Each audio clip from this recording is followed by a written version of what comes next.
This is the Pet Buzz. This is the Pet Buzz. And here's the Dynamic Pet Duo. Okay, so joining us today to talk about the incident is dog trainer and author Brian Kilcommons. Brian, we're so glad you're back visiting with us to discuss Major Biden's aggressive behavior. You know, both incidents were explained away as Major is still adopting to his new surroundings, you know, the White House as his new surroundings. Oh, and just so the audience knows, because we always have to do this, and please note, Brian has never met or worked with Major Biden and his parents, Joe Biden, or his wife, Jill. True, I haven't, but there are a couple of things that I think need to be taken into account. Well, Brian, let me ask the first question. Yes. Well, so as we mentioned during the introduction, Major Biden has bitten more than one person at the White House. Should the Bidens and their staff just explain away these incidents is, you know, the dog is adjusting to life? Because we hear this not only with famous people, but we hear this with our friends and our neighbors. I think people misunderstand aggression. You know, they judge it by the action and not the thought. And when you listen, the White House is not the easiest place on earth. Sure. And when you have a bunch of guys running around in sunglasses with stature and they come around the corner, a German Shepherd isn't going to go, "Oh, I'll see you later. Hi, guys. I'm a golden retriever today." I think he was surprised and he reacted out of fear. He didn't react out of overt aggression. And there's a huge difference. 90% of the aggressive dogs I'm dealing with, it's due to fear. But people look at what the dog does versus why he's doing it. So when Biden said, President Biden said that, you know, the dog is still adjusting, he is. But I do have a problem with a couple of things. One, I don't know where the choke collar came from, but there's better equipment. Two, who's handling the dog? The only people handling Major should be people that have been trained to handle him and have a relationship with him. Well, if you recall, back when Obama was president, the head groundskeeper walked Sonny and Bo. And actually, Sonny even bit a child. Do you remember that? Yes. So at Christmas time. One, you know, listen, Biden, as far as Major has bitten, as far as nipped or bitten twice. Mm-hmm. If a dog uses his mouth, it's a problem. In fact, most people miss this. They don't take growling as a problem. Well, that was my next question. Why is it important to understand a dog's body language, especially if it refers to incidents like the ones we were talking about? Let me give you a totally inappropriate analogy. All right. As only you could, Brian. So I walk up to you, right? And whether you know me or don't know me, it doesn't matter.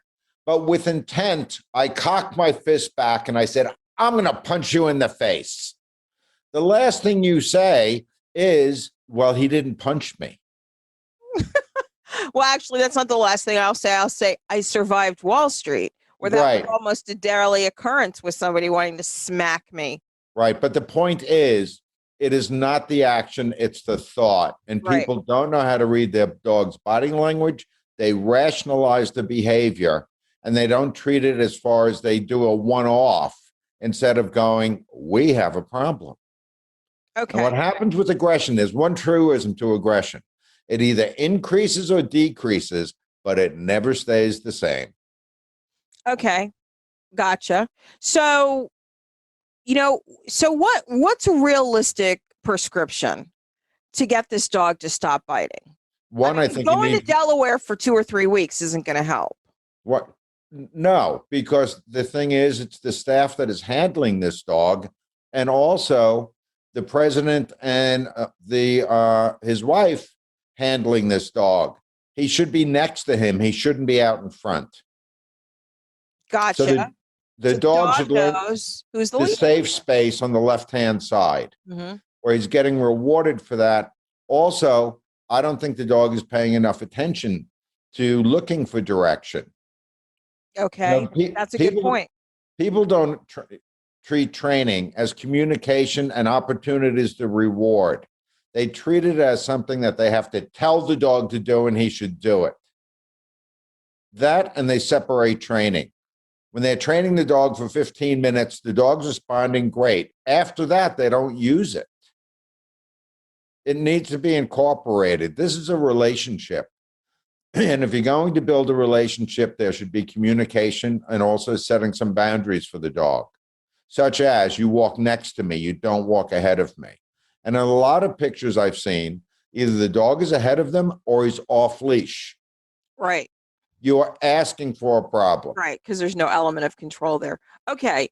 So we know that, I mean, what's really crazy is, you know, so many people know what happens to a dog that bites, right? And Yes. like if it was in your neighborhood or my neighborhood. So why don't you refresh us as to what could happen? Well, if you want to keep the dog, you get a competent trainer. I don't use that word loosely. That understands aggression and is not involved with punishing the dog. Mm-hmm.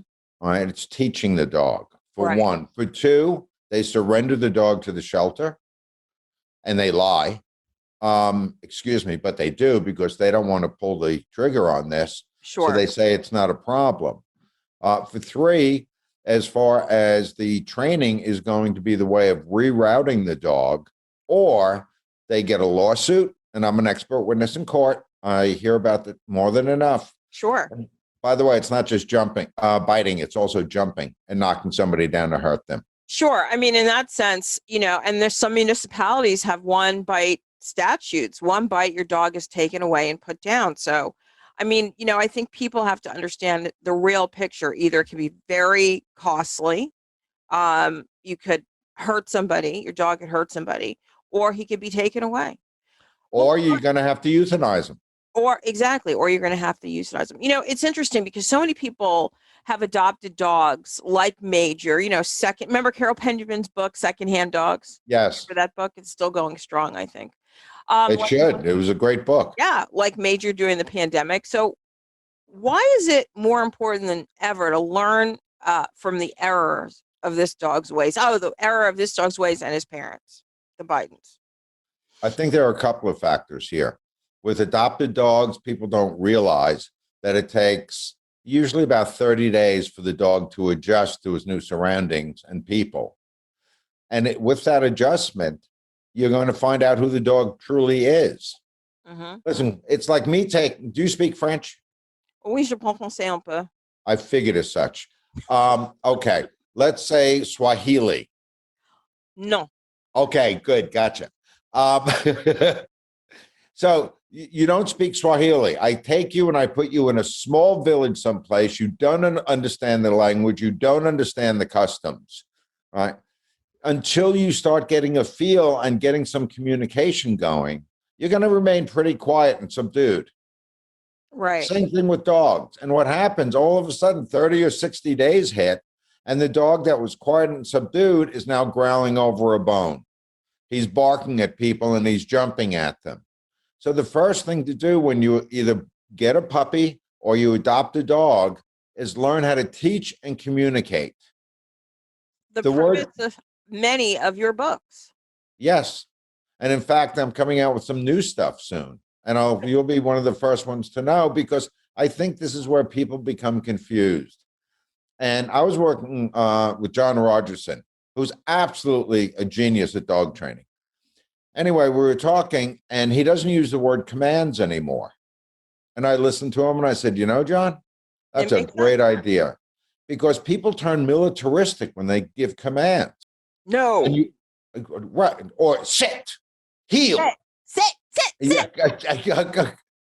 And what it is, it's really giving an instruction or direction that you have already taught. And I can't tell you how many clients I've had with my little wisecracks. Well, they'll come up and they go, sit. And I look at them, I go, oh dear, when did he go deaf?